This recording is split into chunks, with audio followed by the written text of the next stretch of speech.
Nico Halili, and welcome to The Score, where we tackle the hottest and trending topics in sports.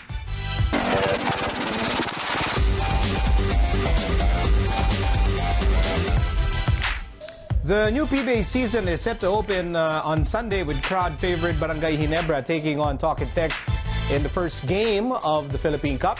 Defending champion San Miguel Beer has been picked as the preseason favorite. Of course, there's also a lot of buzz surrounding the transfer of some star players and, of course, the entry of exciting rookies who are eager to make their mark in the league. Here to talk about the upcoming PBA season, our analysts for today, both members of the PBA 25 Greatest, Alan K. Dick and Ronnie Magsanok. Hello, Nico. Hello po. Teammate. Magandang hapon po. Magandang hapon, Papa teammate. Ronnie. Magandang hapon. Magandang hapon po, Coach Alan. Respeto lang dahil 25 Greatest. And of course, siyempre, PBA fans are excited dahil magsa-start na ang bagong PBA season. And of course, siyempre, ang number one tanong namang lagi dyan, pag nilalapitan kayo ng mga tao, sino ba team to beat, idol? So, yan ang unang tanong. Sino ba ang team to beat?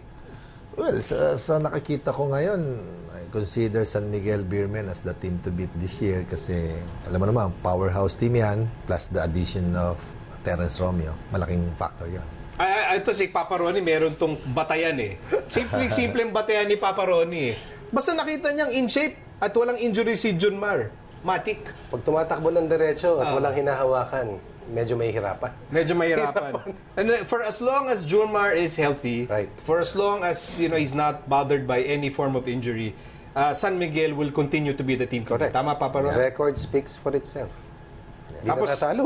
tapos nadagdag pa yung Terence Romeo. Yun ang mas mahirap.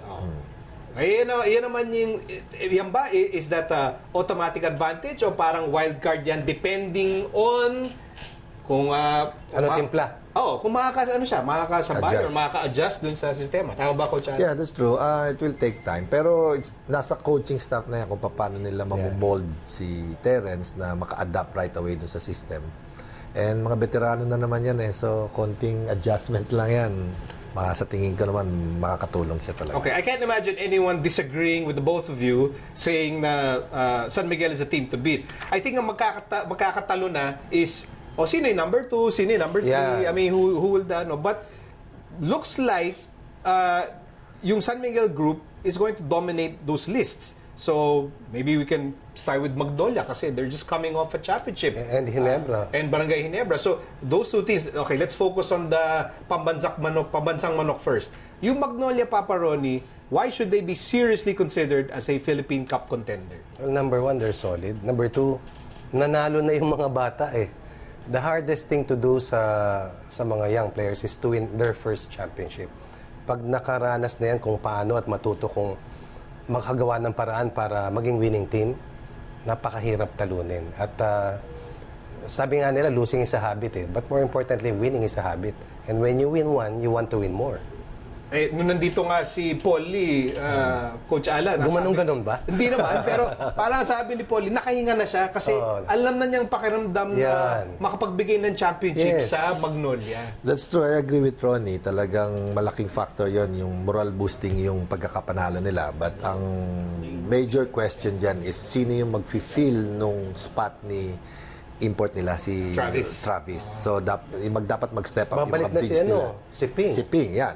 If Ping is 100% ready, malaking tulong yun. So dadagdag mo si Ping kay Paul Lee who's now a champion with Magnolia. Nag-champion niya sa Reno siya. And then Gio Lalo, alam na niya. Yes. As Papa Ronnie said, alam na niya how it is. I think Kalisan is also with the pambansang manok. So, sila. So, they're coming in really strong sa Philippine Cup. Barangay Ginebra always comes in strong. No surprises here na they're always considered a title contender, Coach Ronnie. Alam mo, kung hindi lang nadagit nung third conference, kasi alam naman natin kung sinong hari sa final conference ng PBA. Sila yon. And I think that will make them more hungry. And probably si Slaughter will have something to prove na yung all Filipino, hindi lang teritoryo ni Junmar Fajardo na kaya din niyang sumubay. At saka, I think they are injury-free heading dito sa opening. So, pag ganon, at presko, pahingado eh. Hindi naglaro all the way to the finals eh. Ang hirap kalaban din. I think there's another guy na sisingit dyan kay Junmar and Greg. It's not even a big guy. It's Scotty Thompson. Yeah, oo. I Parang think, kilala ko rin yun. well, makikita mo naman talaga yung kung paano nag-blossom si Scotty from his rookie year hanggang ngayon. He's considered one of the superstars ng PBA, and expect him to be one of their leaders para sa Ginebra. Itong Alaska, should fans look at the Alaska Aces as a dark horse team Always. in the Philippine Cup? Maski anong conference, always. Kasi very organized. Yeah. At saka si Coach Alex, ano na yan eh. Kumbaga, gabalahibo na lang ang layo sa isang championship trophy. Parang baga, konting-konti na lang. Konting-konti na lang. At saka, alam mo, challenge din kay Coach Alex yan at sa mga players niya, to the management na always the bride, but, di ba? Well, there's no Bridesmaid, rather, no but such thing never as the bride. never. At some point, you're gonna break through and finally figure everything out. Another team na, could be a dark horse is Phoenix. When you have a Calvin Abueva and a Matthew Wright, that sounds like a combination that should take you far in a Philippine Cup. Yeah, this team is a young team, so it's full of energy, and makikita mo naman na talagang nasamahan na rin sila ng veterano. So I think they will be a contender also for this year. Alam mo, yung acquisition kasi, yung mga rookies na pumasok, malaking bagay yun na-equalize yung mga teams ngayon, and you can see na magiging maganda ang season na to for the PBA.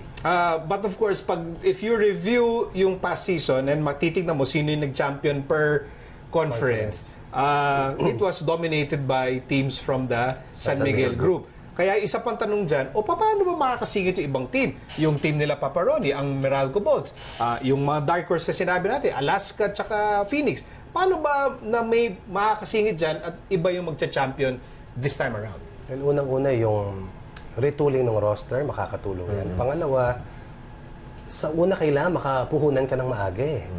Kasi yung mga talagang kargado ng mga teams, matalo man sa umpisa, hahabol sa dulo dahil loaded talaga sila eh.